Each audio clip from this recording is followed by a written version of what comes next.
लिखा गया ये गुरुत्वाकर्षण बल क्या है? क्या लिखा? जिस बल से हर एक वस्तु को अपने केंद्र की ओर खींचती है उसे गुरुत्वाकर्षण कहते हैं। पृथ्वी जिस बल से हर एक वस्तु को अपने केंद्र की ओर खींचती है उसे क्या बोलते हैं?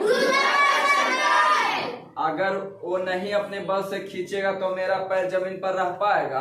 नहीं। जजा रखेंगे वो जिस पता चले कि हम लोग खड़े भी होना संभव नहीं है।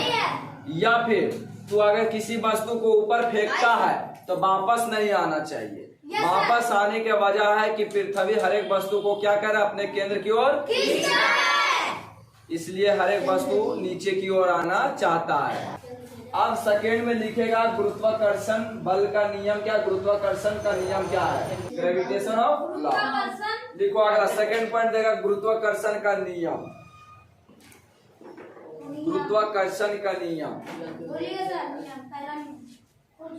लिखेगा ब्रह्मांड का प्रत्येक पिंड, ब्रह्मांड ब्रह्मांड ब्रह्मांड ब्रह्मांड डोलता है। ब्रह्मांड का प्रत्येक पिंड प्रत्येक एक अन्य पिंड को एक बल से आकर्षित करता है। ब्रह्मांड का प्रत्येक पिंड, हाँ, ब्रह्मांड का प्रत्येक पिंड प्रत्येक एक अन्य पिंड को, प्रत्येक एक अन्य पिंड को, पिंड एक द्रव्यमान गोला का टुकड़ा, द्रव्यमान छोटा छोटा द्रव्यमान का टुकड़ा। ब्रह्मांड का प्रत्येक पिंड प्रत्येक एक अन्य पिंड को एक बल से आकर्षित करता है। जो बल एक बल से आकर्षित करता है, जो बल को एक बल से आकर्षित करता है, बल से आकर्षित करता है। जो बल उन दोनों द्रव्यमान के, जो बल उन दोनों द्रव्यमान के गुणनफल का सीधा समानुपाती होता है। सुन, ब्रह्मांड का प्रत्येक पिंड प्रत्येक एक अन्य पिंड को एक बल से आकर्षित करता है। जो बल उन दोनों द्रव्यमान के गुणनफल का सीधा समानुपाती होता है। उन दोनों ब्रह्मांड का,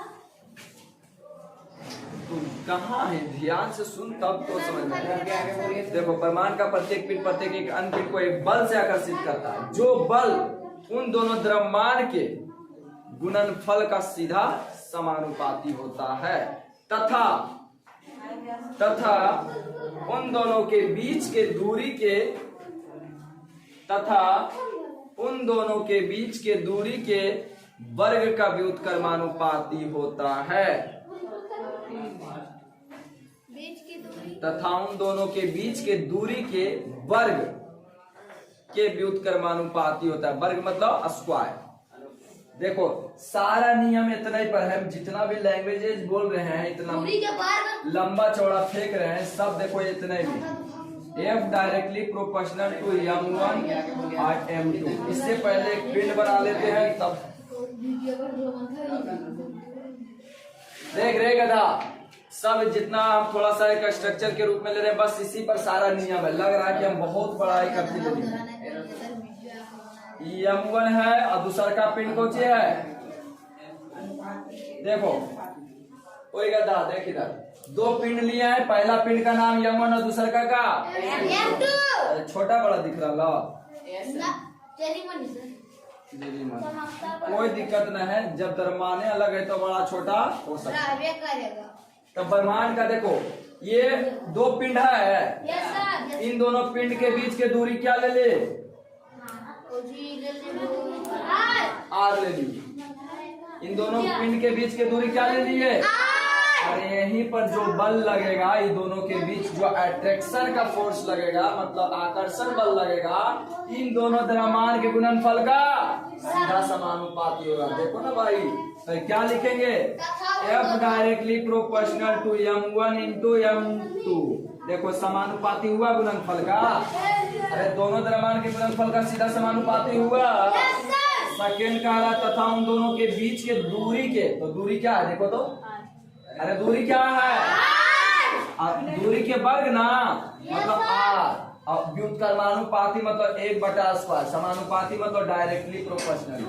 तो F directly indirectly proportional to 1/r²। समीकरण equation from equation first and second, मतलब समीकरण फर्स्ट और सेकेंड क्या हो जाएगा? देखो F डायरेक्टली प्रोपोर्शनल टू, ये दोनों सेम है, अरे ये दोनों सेम है, तो ये दोनों के बदले एक लिखाएगा और ऊपर में है जो m1 m2, अब बटा में क्या आ जाएगा? r²। अब बात रहा समानुपात का चिन्ह अभी नहीं हटा है। देखो जब समानुपात का चिन्ह हटाते हैं तो कांस्टेंट आता है, क्या आता है? तो इसको हम लिखेंगे F बराबर G m1 m2 बटा r²। यही तुम्हारा ग्रेविटेशन का नियम कहता है, जहां G एक कांस्टेंट है। क्या है? ये कांस्टेंट है। G एक कांस्टेंट है जिसका मान कितना होता है पता है? बड़ा जी मान रहे? नहीं। 6.67 गुने 10⁻⁻11 न्यूटन मीटर स्क्वायर प्रति kg² होता है।